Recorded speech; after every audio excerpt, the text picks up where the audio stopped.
Well, violence in Clark County schools has reached a boiling point, causing teachers just to quit and families to flee.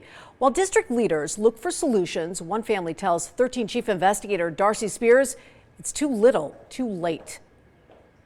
My great-grandfather served in the Army Air Corps, so I got that. Family is everything to Technical Sergeant Rustin Gilmore, an F-16 avionics systems craftsman at Nellis. He's inked his family tree on his arm.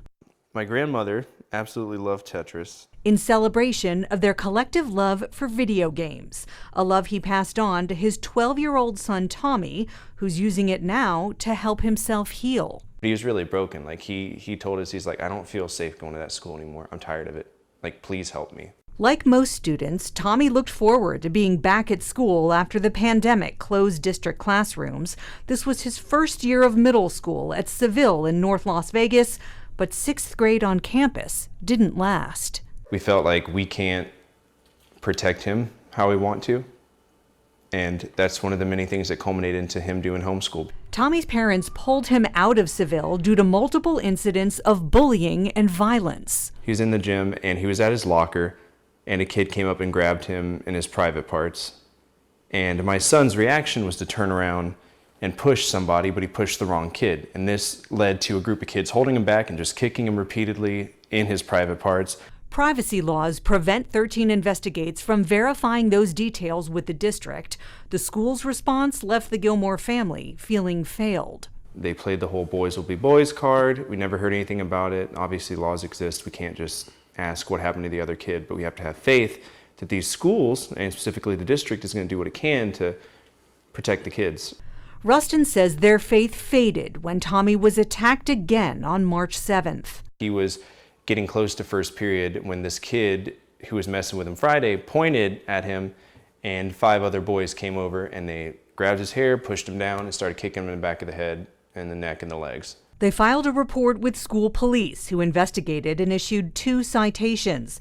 The district also says disciplinary action was taken, but no one at Seville would talk to us about that incident or the larger topic of violence on their middle school campus.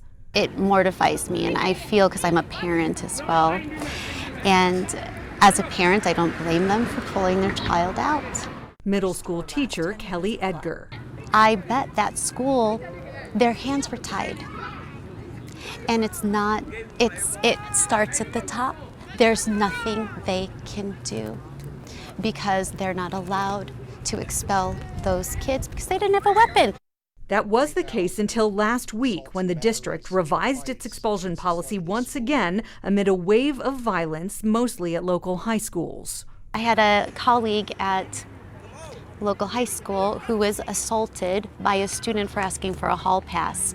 And that student was back on campus with just a metaphorical slap on the wrist.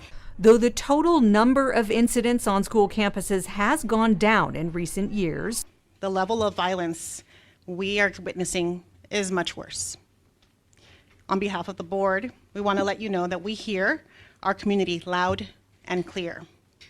just a few years ago, there were more expellable offenses in CCSD.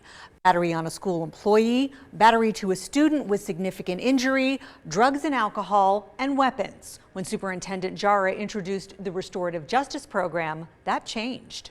It's not perfect. I'll be the first one to tell you, it's not perfect, but we can't just toss it.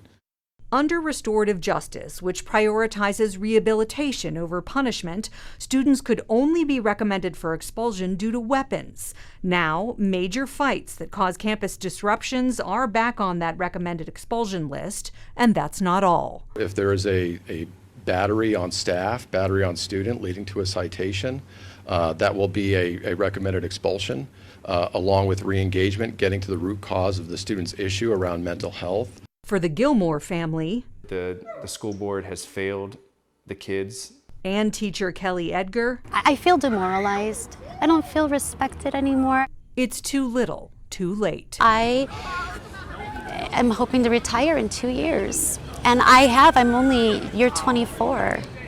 And I should have 6 more years, but I'm not sure I'm gonna make it. Darcy Spears, 13 Investigates.